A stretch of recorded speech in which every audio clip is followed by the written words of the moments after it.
Hello, gas fans. Are you ready to burn? Welcome to SeltzertopiaLive, online, with Barry, the effervescent Jew Joseph, celebrating all things seltzer, egg creams, canned seltzer, bottled seltzer, spigot seltzer. Get ready to grab it and squeeze. Welcome to the age of effervescence. This afternoon, we're going to talk about seltzer. Not Jackie Hoffman. I wish he was a relative. Before we get started, though, we have a little bit of housekeeping. First, I'd like to thank Gino and George and Tom and everyone from the UFT who arranged for me to be here today. I'm so excited to be here with all of you. Thank you so much for coming. It's so wonderful to be in a room with educators. Thank you.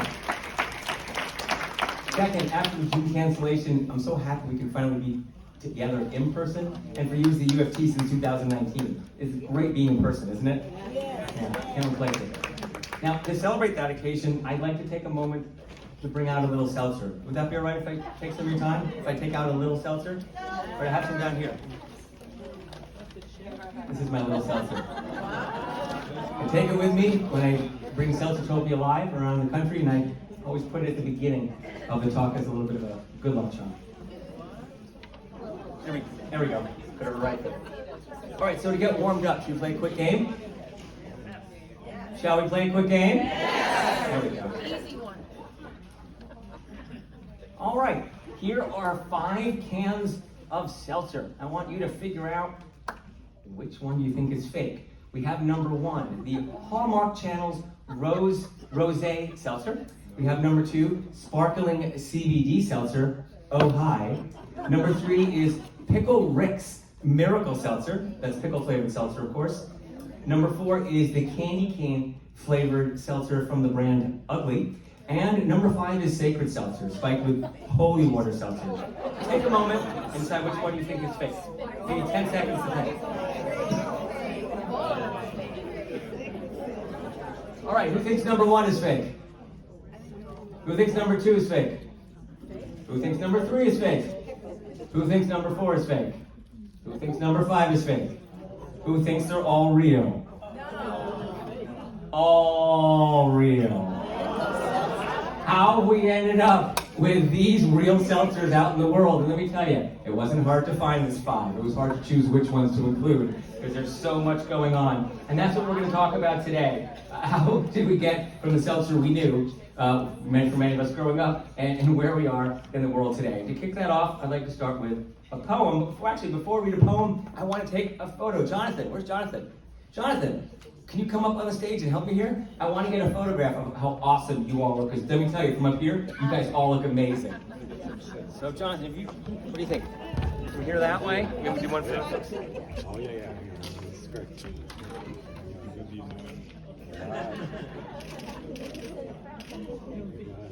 Thank you. Let's thank Jonathan for this and all the other photos he's been taking today. All right, let's get into a poem. Of course, a seltzer poem.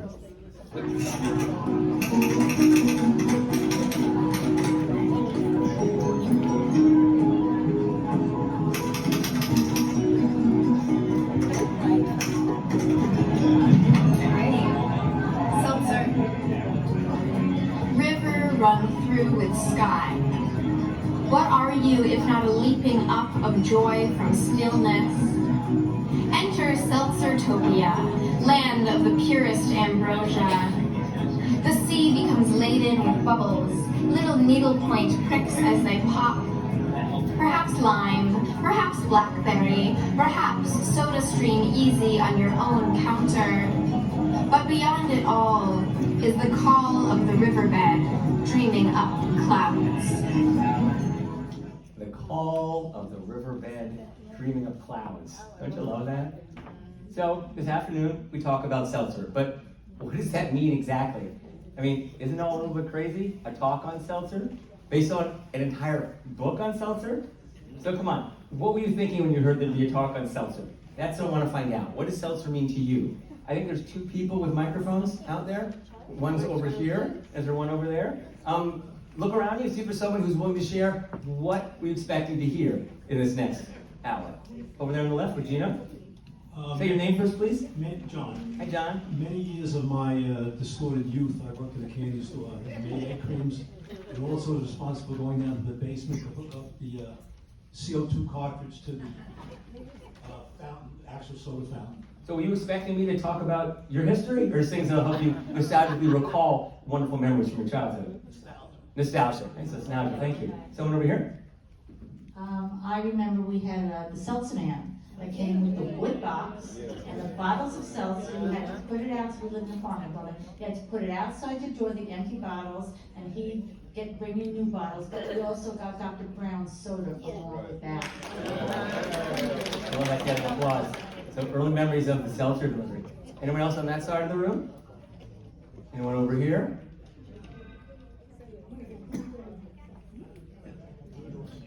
Hi, newly retired, don't crucify me. When I was growing up, I used to like seltzer, and they used to tell me, oh, you're drinking that old people soda. I love that opening, by the way. Don't crucify me before you share it. Thank you. On there? I'm really not crazy about seltzer, per se, although It's a safe prevalent space. today. But I love egg creams, so you had me at egg creams. Wonderful. Love that. That should be a t-shirt, right? You had me at egg creams. In the back? Hi, I was so excited when I saw this on the schedule today because I grew up with a dad who considered himself the self-proclaimed egg cream soda man of Brooklyn. Like, he was the king of making egg creams. So he would have loved this today if he could have been here. And I'm just so glad to do this, and I can't wait. Except the first thing I asked Gino was, you guys got those pump bottles? And I'm not going to say anything more, but that was my first question to him today. And one more? Yeah. Is it true that the egg cream originally had an egg?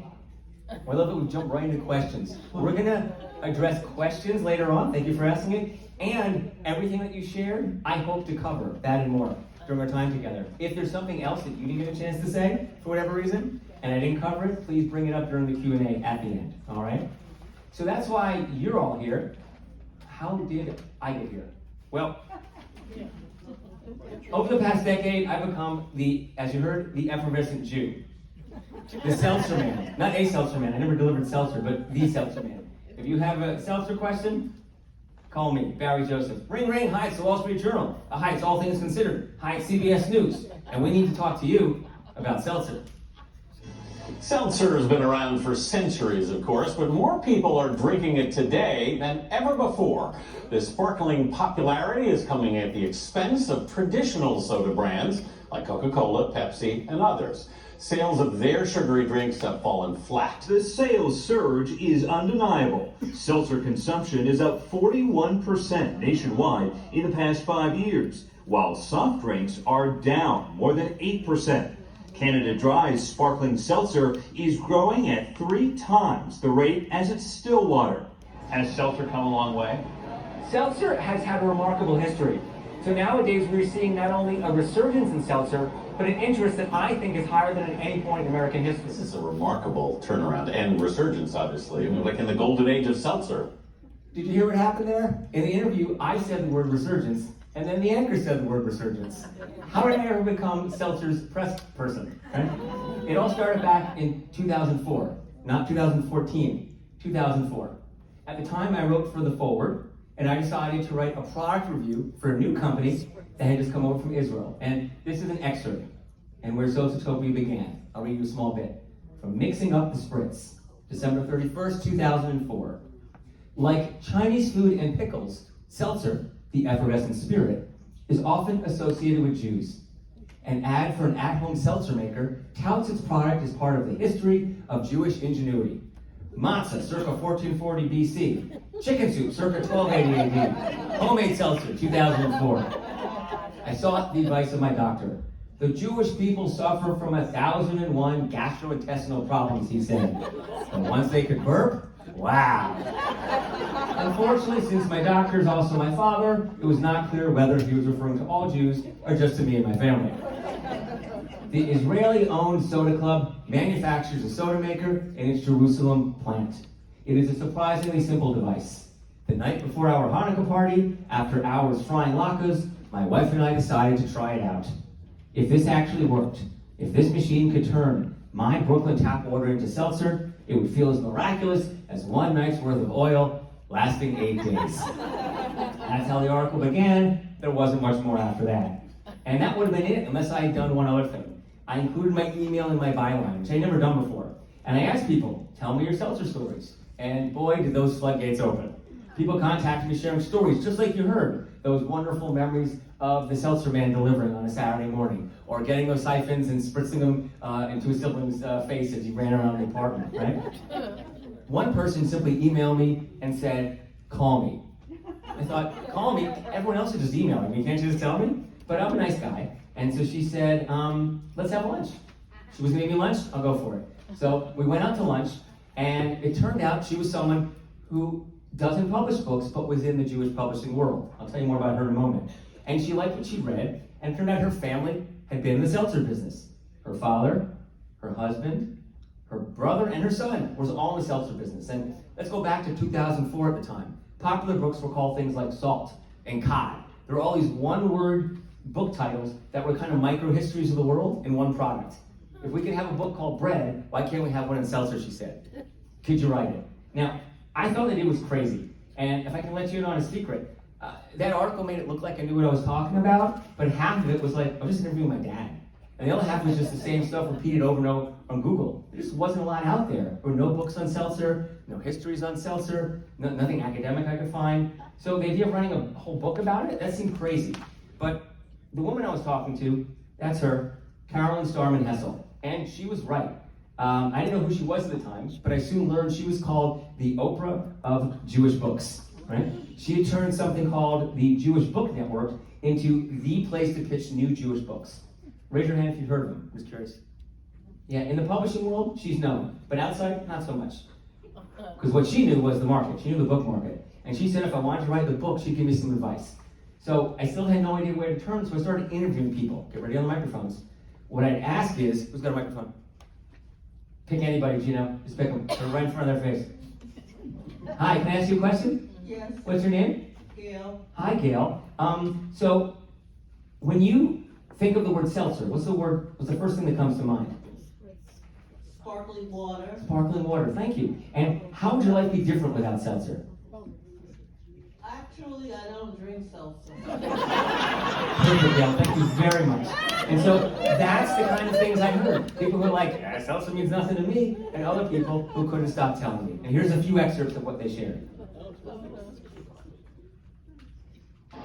Hi, sir. What's your name? Bob. What's your occupation? Deli manager. What's the first thing that comes to mind when you hear the word seltzer? Scotch and soda. How would your life be different if it wasn't for seltzer? I'd be a little drier. Hi, what's your name? Hi, Nancy Carp. What's your occupation? I'm retired photographer. If it weren't for seltzer, how would your life be different? Well, I wouldn't have watched all those good TV shows where they sprayed each other in the face. That's about it. Hi, what's your name? Sibula Bashir. What's your occupation? Taxi driver. When you hear the word seltzer, what comes to mind? I mean, I like seltzer. It's good. It makes my stomach feel better. You know what I'm saying? Like always, yeah, always makes my stomach comfortable. When I eat like spicy food and stuff, I drink it. Hi, what's your name?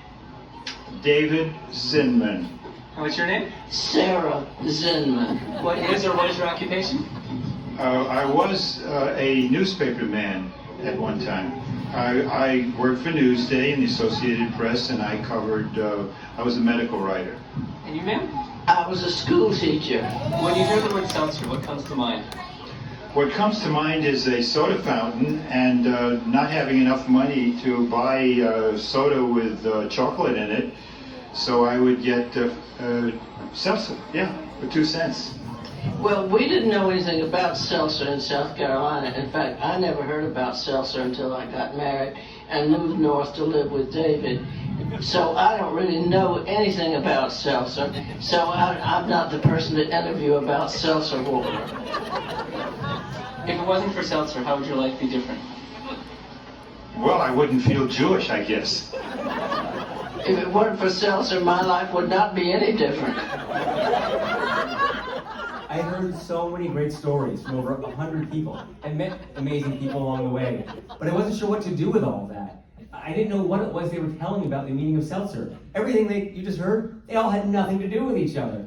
But something I could tell had hung it all together. They were all so excited to share it. There was this passion about it. But that wasn't enough to tell me what the story of seltzer was. So I put the project away after a year. I wasn't sure where it was going to go. But then, a few years later, I started thinking about just these very interviews you just heard. And I started noticing some themes. So if you just identified the things you heard that touched those people, what were they? And because we don't have enough mics for everyone, just shout it out. What did you hear there? It made them feel good. Made them feel good? Nostalgia. Cultural identity. Economic status. Gas, right? Which I would say is part of medicinal uses, right? There's at least one I heard there that I haven't heard you guys say yet. Belching, that's part of the gas. What'd you hear? Chocolate syrup, good. Something yummy and tasty. Entertainment, right? We heard the TV shows, like the Three Stooges being referenced, right? And I thought, wait a second, I think I'm starting to notice some themes here.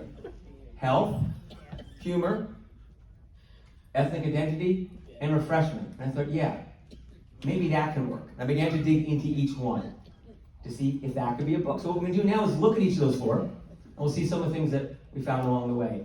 We're going to start with health, because that's really where seltzer begins. Does anyone know where seltzer originated? I mean literally, where physically on the planet? Shout out some guesses. Brooklyn, Poland, Italy, Russia. Wrong. Here's the United States. Saratoga Springs has it. Did not originate there. Did not originate in the United States. We're going to go over to Europe. Israel? Not in Europe. Germany. And specifically in Germany, in a town called Niederselters. That town's name means salty water, referring to their seemingly endless supply of naturally carbonated and mineralized water, turning their town into a popular spa for centuries. This is the town's coat of arms. What do you see in the upper left-hand quadrant? A classic clay jug, before we had glass. Clay jugs pouring out the water. And why do people spend their time and money to go to Niederselters? For reasons like this. Its health-giving properties. I'll read a few examples.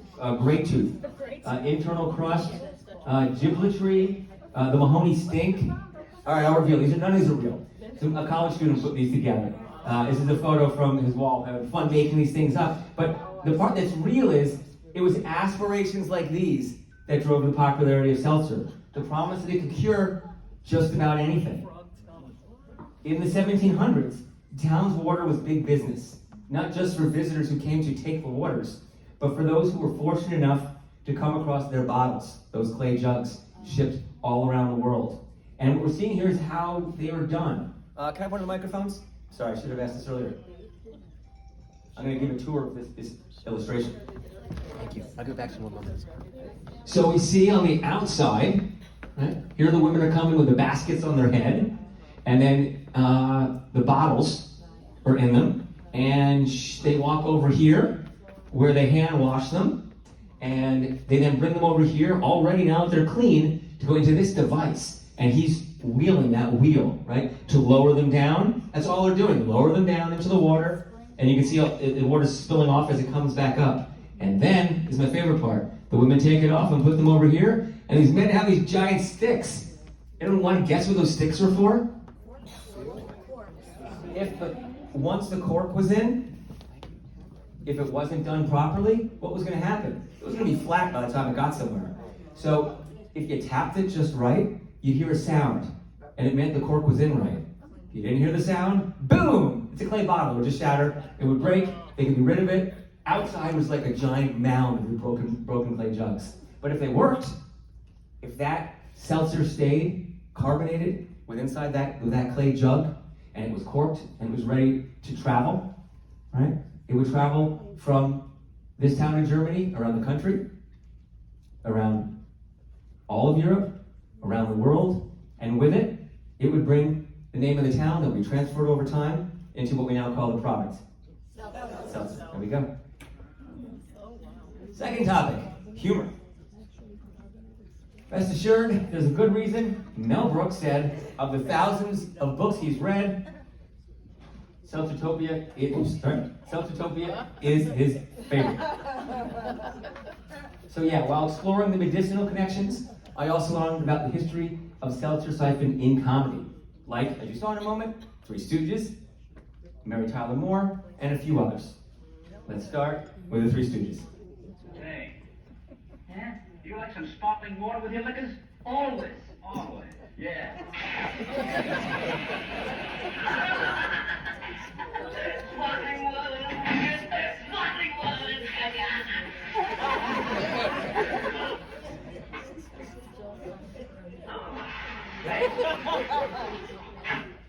So as you see, seltzer entered comedy as a prop.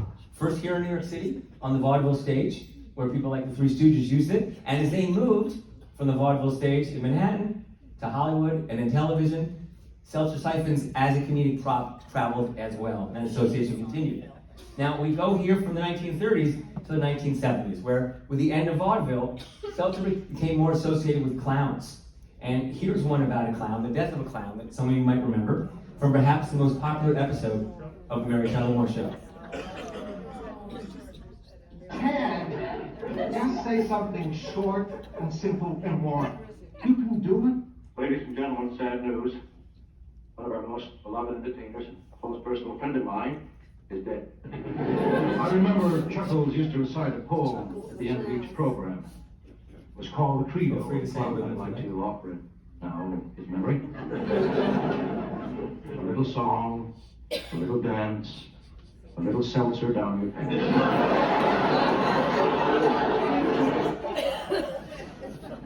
The third topic we'll look at is ethnicity. Seltzer plays an important role for many people, but perhaps none more so than Jewish people, which leads me to ask two related questions that you might have asked yourself as well. One, do Jews effervesce? Which is just to say, is it true to say Jews love seltzer? And the inverse, is seltzer Semitic? Is there something inherently Jewish about seltzer? Right? So let's tackle the first question first. There are many examples we can look at asserting a special relationship between Jews and seltzer. Some say it all began on the Lower East Side.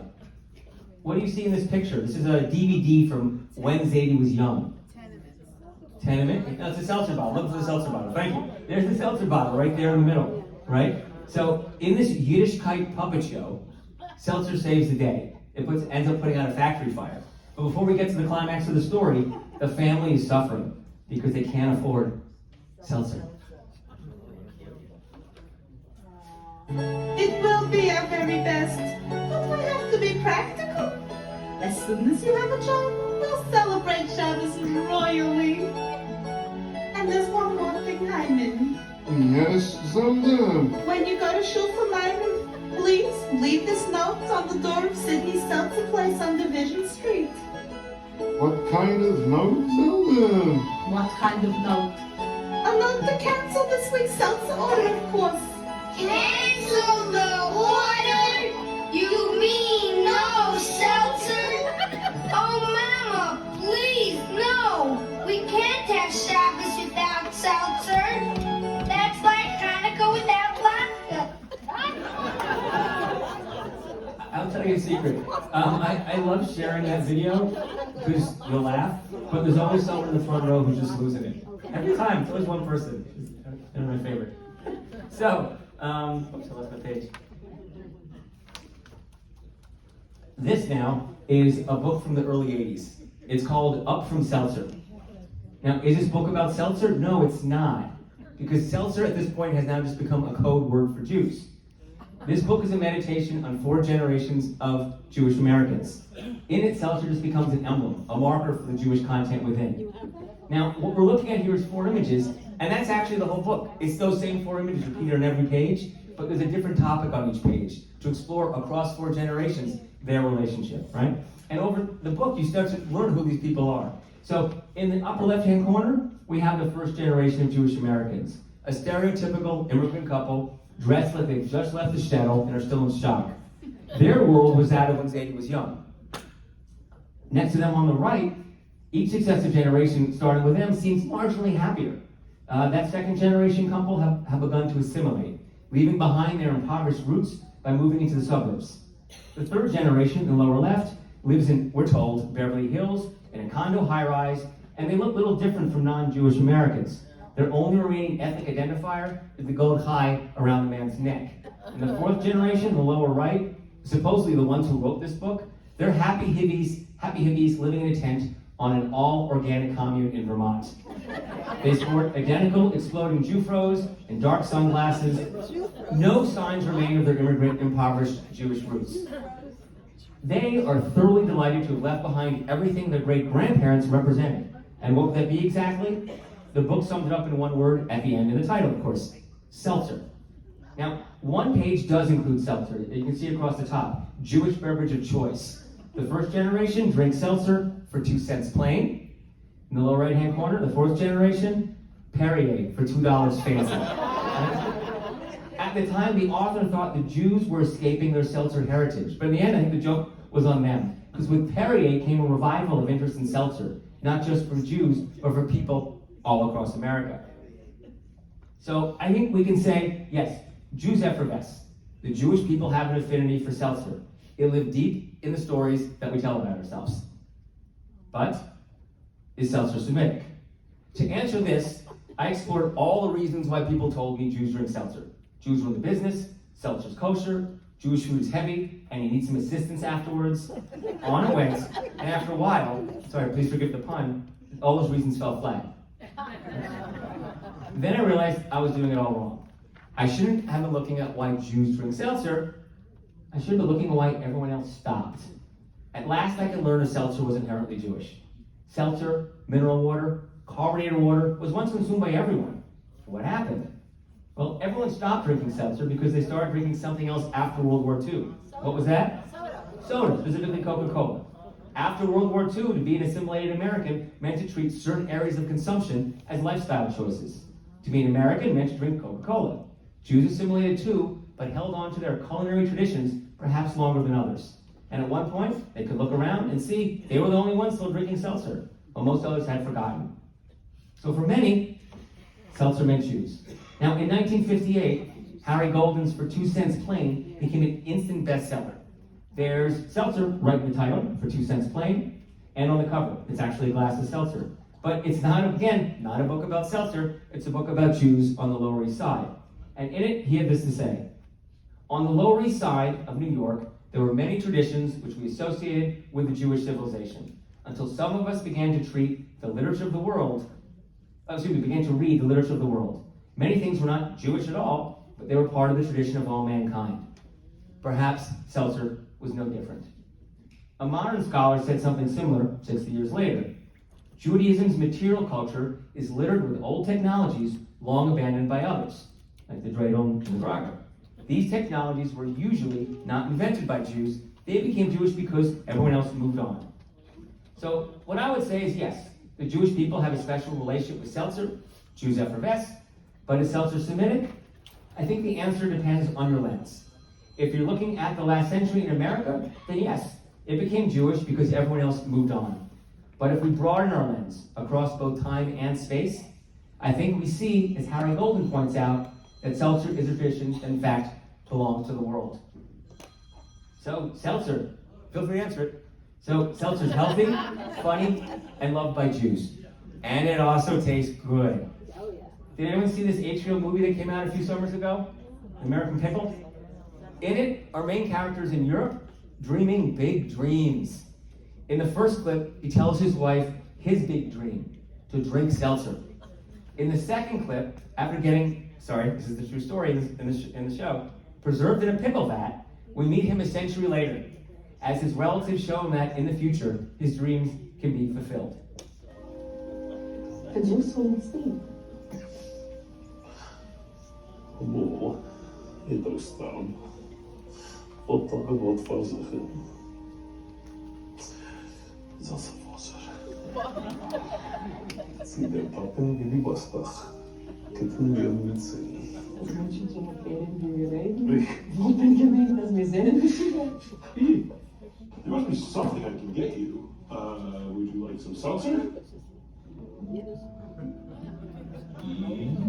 seltzer? Oh, I got seltzer for days. I got a whole seltzer machine. It's pretty cool, actually. You just fill this up here. The very one I reviewed in 2004. Put in the cartridge. And you just press that button. Makes you seltzer, guys. But exactly. You want to press it? Yeah, it's a pretty big deal, but we're family, so you can press the seltzer button. Knock yourself out. Yeah! There you go. Your seltzer. Pretty cool, huh? Oh, there's one over there. Yeah.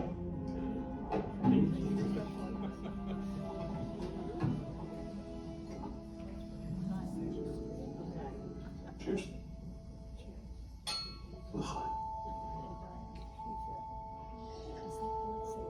Oh, yeah.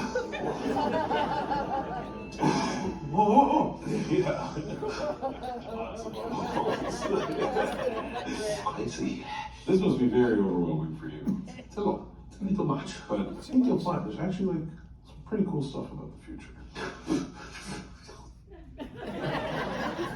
So yeah, seltzer can taste crazy good. It especially can taste crazy good when flavors are added, such as chocolate syrup and milk to make what?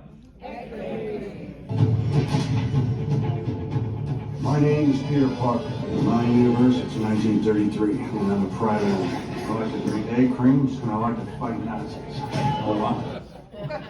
I want that on a t-shirt. I like to drink egg creams and I like to fight Nazis.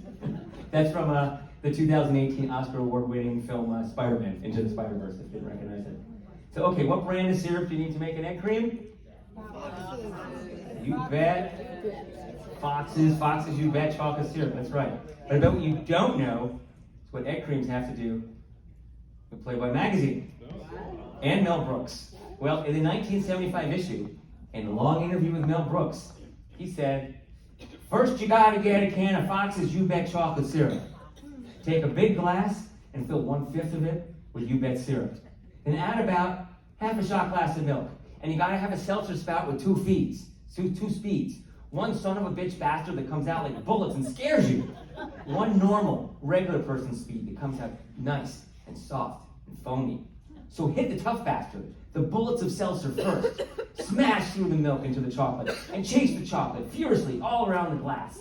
Then, when the mixture is halfway up the glass, you turn on the gentle stream and you fill the glass with seltzer all the time, mixing with a spoon.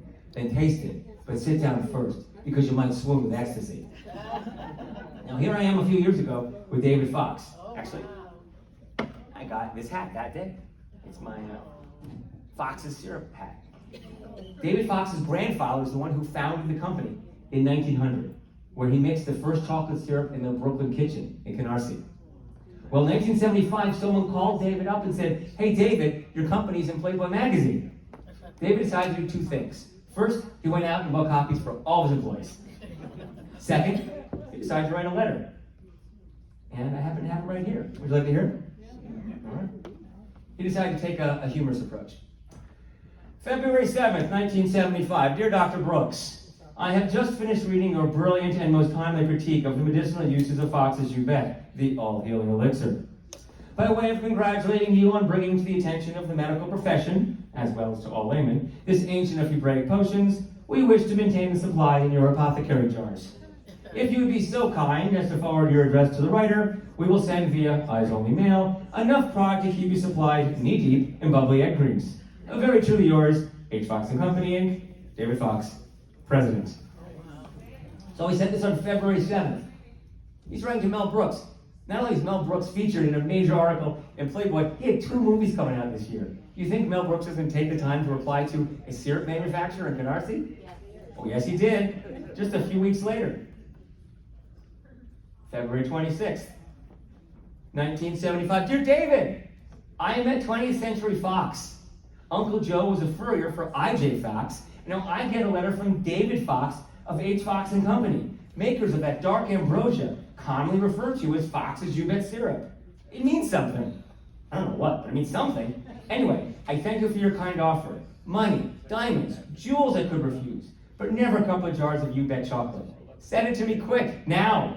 Milk and seltzer are waiting. I thank you from the bottom of my heart, and I remain your obedient Jew, Mel Brooks. That spot always gets applause. I always appreciate that. I wish you could hear that today. All the way in LA. All right, so that was 4 decades ago, right? Today, most millennials and those who are following millennials don't know from egg creams. When they think of flavored seltzer, they're less likely to think about 2 cents plain, You Bets, or a cherry lime Ricky. Now, what comes to mind is not that, but a can of that stuff. That's my daughter, by the way, not a video. It turns out, Lo, not everyone knows how to pronounce that product. Luckily, we have a video to teach us. Hey, Jimmy, it seems like no one knows how to pronounce the sparkling water LaCroix. Is that true, or is it just me? You know, I've always thought it seemed hard to pronounce, too, so we did an experiment. We sent our writer, Arthur, down to the street to ask people about LaCroix sparkling water, but we had them pronounce it differently each time to see if they would notice. Check it out.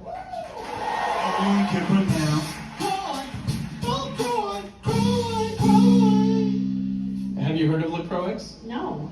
Yeah, it's a lot of people are drinking it. Have you ever tried LA Croix? I've tried one flavor. Do you think you ever might try LaCroix? I would love to try LaCroix. Have you had La Croix before? I've tried it. Yeah. Yes. Have you ever tried La Croix? And then what do a lot of people drink La Croix? It's interesting. A lot of people are drinking LA Croix 10. Oh, okay. And what about Los Angeles Croix? Love it. Have you heard anybody talking about the Choo Choo? No. So what is your favorite flavor of La? Have you ever had this one before, the LOL Clowns? Heard of it, but I have not had it. Do you think you'll ever try the Crunks? I probably will now. Have you ever tried Little Crud Boy? Yeah. Have you heard a lot of people talking about Le Color Crochet Soy? Yeah. Le Color Crochet Soy. So actually, I know I'm just teasing the millennials. So millennials are quite actually familiar with one type of flavored seltzer, hard seltzer. Just a few years ago, Entertainment Weekly called it one of the biggest food stories of 2019, and it's only grown and grown. Alcohol, combined with seltzer. In fact, all those crazy seltzers we saw in the beginning, like the real pickle seltzer, it all started with White Claw back there in 2019, where people were trying to figure out what can we add to seltzer because people will buy it. And it's been quite a trip since then. So yeah, from the 18th century to today, I thought I found my focus for the book. Health, humor, ethnicity, and a tasty treat. And I finished my research and I realized, I was wrong. These were all just a collection of interesting anecdotes. I still couldn't find something to hang it all together. So again, I put the book down for a while and I stopped writing. And a few years later, I returned to the book. I was still struggling with how to hang it all together, and then I got an email. The email was from someone in Pittsburgh. His name was John Seekings, an advertising executive. He actually worked on that TV show you might have known. Remember, Where in the World is Carmen Sandiego? Yeah. Right? He had now done something rather unusual. He bought a 120-year-old seltzer siphon bottling company that had been in continual operation in Pittsburgh. It was kind of on a whim. And he wanted to do something bold. And let me tell you, he did. There he is on one of the first days he was there. And he contacted me because he needed help. He was looking for the mold for forming the metal the siphon. The heads on the top, they're made of tin, I think. Now, of course, I had no idea. I don't make the stuff. But we talked for hours. And when we did, I realized what had been missing in the book the entire time, right? That human interest angle that could tie it all together. Why should we, the readers, care about seltzer? Perhaps the same reason an ad executive who knew nothing about seltzer became a custodian for the next generation, right? Perhaps his trip into Seltzertopia could mirror our own as a reader. And that turned my dry history into a nonfiction book that can move like fiction. Then I met Randy Miller. I'm gonna let him introduce himself through this ad he produced. But you have to imagine, it's 1986, you're a teenager, you're watching MTV, you hold up your clicker, and you hit play, and this ad goes on. So I'll need your help. We're gonna say 1, 2, 3. On 3, I'm gonna hit it. Hold up your hand, pretend you got that old clicker from the 80s in, and with me say 1, 2, 3.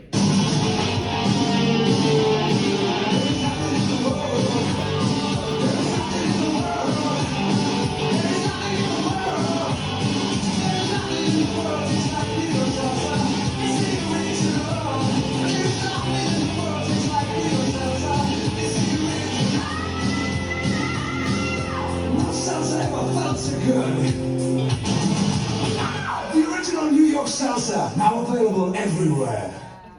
It was cut like a video, a music video, so it went really fast. Let me break it down a bit. First of all, what you're hearing is the voice of the singer from Whitesnake, singing this jingle for New York Seltzer, which actually was from a group of people in LA, and the CEO, Randy Miller, who was 17 years old in high school when he started with his dad, and 3 years later, when this came out, was running a $100 million international business, is holding a seltzer bottle in his hand at the top of this hotel, and then jumps off of it, and when he lands, his pet tiger comes up to greet him.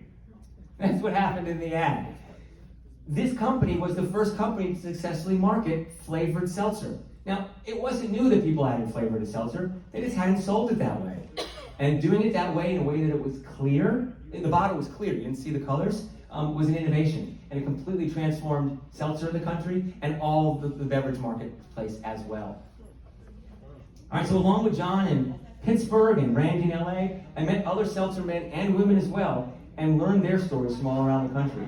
Now I can rebuild the entire book around John's trip down the seltzer rabbit hole and the contemporary seltzer men and women who kept the fizz flowing. So at this point in my story, it's been 10 years. I knew what the book was about, I had written most of it, and it was time to get things published into the hands of people like you. So I contacted Carolyn to get her advice. Now, long story short, after 2 years and 2 agents, I went out on my own to sell the book to independent publishers. After some healthy competition, I found a publisher, and we were off and running, restructuring the book, working on cover designs, and more. Jump forward a year, I had in my hand an ARC. That's the term in the publishing world for the copy that goes out to like reviewers, right? It's not the final version. And that was the first time that this thing that had been in my head for years, or in my computer right here, could actually be held in my hand. I couldn't believe it was actually happening. Now in our story, 15 years later, I had to wonder, was anyone actually going to care about a book about seltzer water? And I was about to find out. So I told you about Carolyn a little bit in the beginning, but now it's time to learn about why she's so important. I first learned of the Jewish Book Council Network from her, and when I looked it up in the Times, they called it a combination of the Gong Show and speed dating. It was definitely one of the craziest things I've done in my entire life.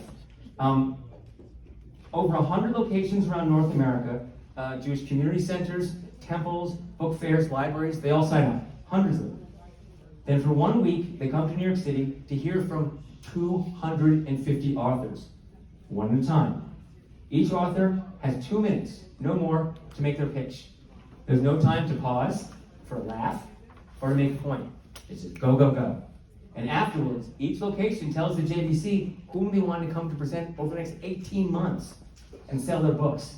It's a big deal. Those 2 minutes can make a difference for book success or failure. So I spent months preparing for these 2 minutes. I couldn't run a second over. And then I get there. Who's up first? In my group of 50? Dr. Ruth Wetzheimer. I'm the shortest, she said, so I go first. And she did, and she deserved it. She brought down the house. The rest of us were seated alphabetical, last name A through Z. 49 of us that were left sat in a row. And one by one person got up to speak, and there was an empty seat. That person became the next one, and it kept going. And that empty seat got closer and closer to me. She's going to have to drink some water before I do the next part. I didn't get any seltzer. I'm not complaining. People were talking about books on the Holocaust, on the rise of anti-Semitism, on their uncle who worked for the Mossad. Was anyone going to care about a book about seltzer water? Oh, I think some seltzer's coming. I'm going to wait for that. Yes! Give a round of applause. Woo. Thank you. It's your favorite. I don't know.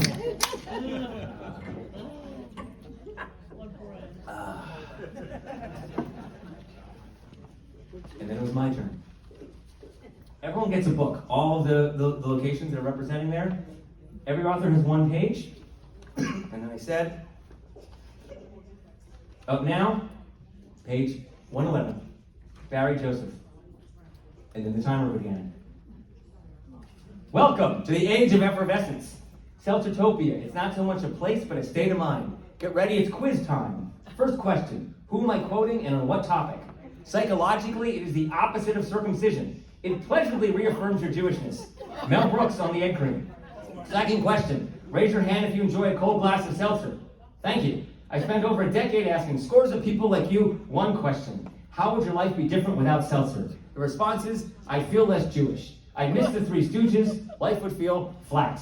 And that, my good people, is what Seltzertopia is all about. That passion, and where it comes from, and why it's taking America by storm. You all come from communities filled with people who drink seltzer, or know people who do. And few of them know the stories told for the first time in Seltzertopia. We'll explore such topics as how seltzer changed from medicine for the elite to refreshment for the masses, and the crucial role played by Jewish seltzer men and women in that process. Whether Israel used seltzer siphons as a weapon in the War of Independence. How Jewish comedians used seltzer to create a century of carbonated comedy. How modern debates about mixing and egg cream reflect the dynamic role of American Jews in the 21st century. And why do we think seltzer is Jewish anyway? And is it? In the end, my book Seltzertopia is all about the human side of this more than 200-year-old history. Bring me in and I can promise you, whether seltzer lover or hater, by the time I'm done, everyone will feel the fizz. I'd like to end with an original poem. Seltzertopia in your face, putting big soda in its place, spreading carbonation across this nation, filling our cups with crisp sensation. Pow! The bubbles burst on my tongue. Who knew water could taste so fun? Thank you.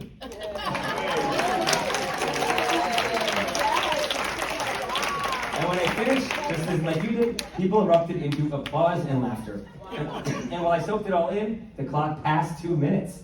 When I realized the person who was running the timer was too engaged in my pitch to watch the clock, I thought maybe I did good. Over the next month, as all the people in that room returned home, I had to wait to see if anyone would invite me to their community. Not to talk about Holocaust or anti-Semitism, but to spread the love of seltzer. This presentation to you all right now is my 34th talk since then, so I guess it worked. Thank you. And now I have something new and exciting to report. Does anyone remember when I said I interviewed other people, other seltzer men and women around the country? Yeah. The youngest one in that picture? That was Alex Gomberg. Who's that picture? The youngest seltzer man in the country. He's 4th generation in his family, and when he was in his 20s, right out of college during the recession, 2008, he decided he would go back into the family business. He would create the Brooklyn Seltzer Boys. In the spring of 2022, last spring, after a successful 10 years in the business, they closed the old plant because it was too big. That was in Canarsie, and they moved to a new facility in Cypress Hills. When I walked in, I was blown away. It was gorgeous. Every seltzer works I'd seen were these old places, like 100 years old, right? This was new. And together, at that point, we decided we were going to do something a little crazy. We founded the Brooklyn Seltzer Museum. A book is one thing, but walking into an active seltzer works and seeing the bottles and the machines, learning all about the history of seltzer in person, we fell in love with the idea right away. Here's the opening event last May. Count with me. 3, 2, 1.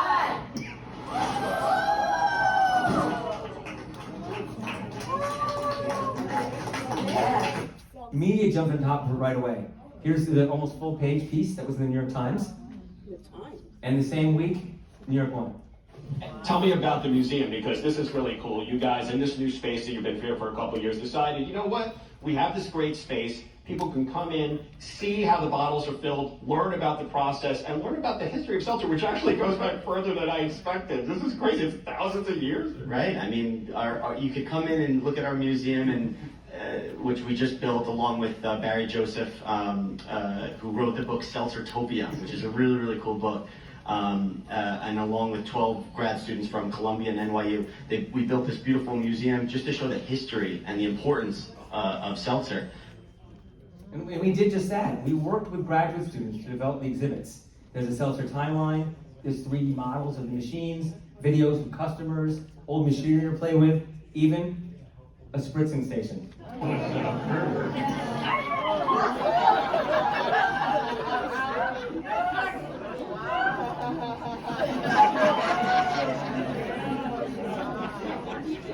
We're forcing everyone. Cars off.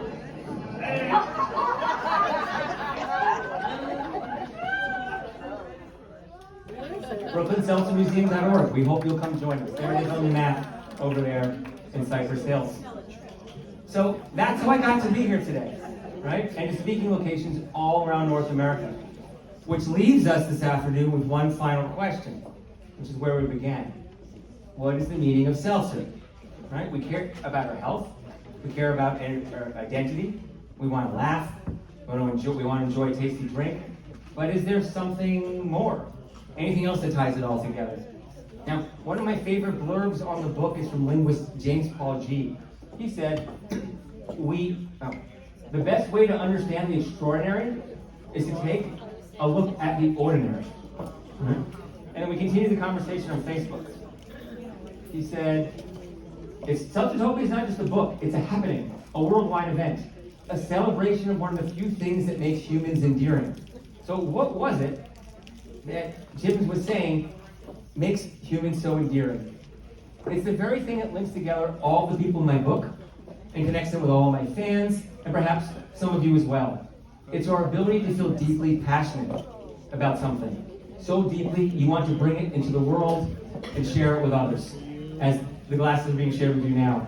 And I think that is what Jim was trying to say. It doesn't matter what it's about. It's a gift to have a passion and to have the opportunity to pursue it and to share it with others.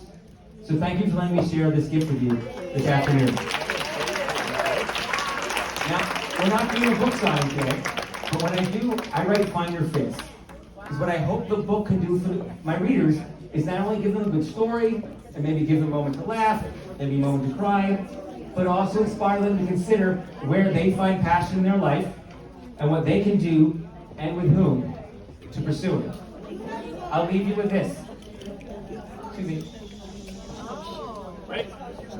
Watch this one.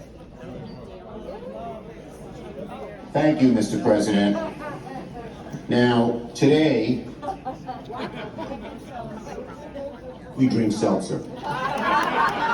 Thank you, Senator Schumer, for reminding us that before politics, before anything else, we drink seltzer. Thank you very much. I think we have some time for some Q&A. Oh, yes.